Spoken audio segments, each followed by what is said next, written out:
तो दोस्तों, हमारी यात्रा की शुरुआत हुई सीधे बागेश्वर धाम से। जैसे ही वहां पहुंचे, भक्तों की भीड़ देखकर लगा कि सच में ये जगह सिर्फ धाम नहीं, बल्कि आस्था का महासागर है। हर तरफ भजन कीर्तन, हर चेहरे पर श्रद्धा, और हमारा हाल ये कि अंदर से खुशी के साथ साथ थोड़ा टेंशन भी कि इतनी भीड़ में फोटो अच्छी आएगी भी या नहीं।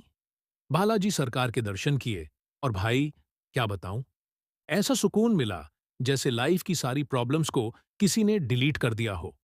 उस पल लगा बस यही तो असली कनेक्शन है, बाकी सब नेटवर्क फ्लक्चुएशन है। दर्शन के बाद हमने सोचा क्यों ना थोड़ी टूरिस्ट वाली फीलिंग भी ली जाए, और निकल पड़े खजुराहो के मंदिरों की ओर। अब वहां का नजारा तो भाई बस गजब का था। मूर्तियां देखकर लगा ये काम इंसानों ने किया है या किसी ने पत्थरों को रात में ऑनलाइन ऑर्डर करके मंगवा लिया था। इतनी बारीक कारीगरी कि हम दोनों तो बस चुपचाप खड़े रह गए। दोस्तों, आज हम पहुंचे मध्य प्रदेश के प्रसिद्ध खजुराहो मंदिर। यह जगह सिर्फ एक मंदिर नहीं, बल्कि भारतीय संस्कृति और कला का अद्भुत खजाना है। करीब 1000 साल पहले चंदेल राजाओं ने इन मंदिरों का निर्माण करवाया था। यहाँ की नक्काशियां और मूर्तियां इतनी बारीकी से बनाई गई हैं कि पत्थर जैसे बोल उठे हों। हर मूर्ति जीवन के किसी न किसी पहलू को दर्शाती है। साधना, संगीत, नृत्य, प्रेम और मानवीय भावनाएं। खजुराहो की खासियत है कि यहाँ आपको सिर्फ धार्मिक माहौल ही नहीं, बल्कि इंसानी जीवन का हर रंग दिखाई देगा। इसलिए तो इसे विश्व धरोहर स्थल, वर्ल्ड हेरिटेज साइट का दर्जा मिला है। जब आप यहाँ घूमते हैं तो लगता है मानो हम इतिहास के हजारों साल पीछे चले गए हों, जहां कला, भक्ति और जीवन का उत्सव एक साथ दिखता है।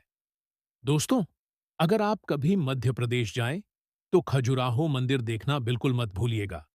ये सिर्फ मंदिर नहीं, बल्कि हमारी सभ्यता और संस्कृति का आईना है।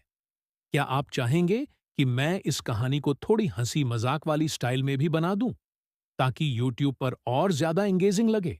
कहानी है कि करीब 1000 साल पहले चंदेल वंश के राजा ने सपना देखा। सपने में भगवान ने कहा कि तुम ऐसा स्थल बनाओ जहां इंसान का जीवन हर रूप में दिखाई दे।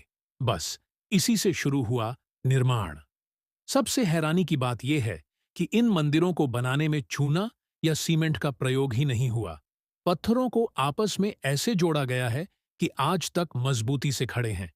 दूसरी खासियत, इन मंदिरों में सिर्फ 10% मूर्तियां ही श्रृंगार और प्रेम को दर्शाती हैं।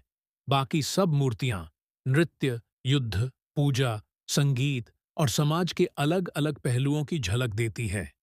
यानी यह सिर्फ प्रेम मंदिर नहीं, बल्कि जीवन। कहानी है कि करीब 1000 साल पहले चंदेल वंश के राजा ने सपना देखा।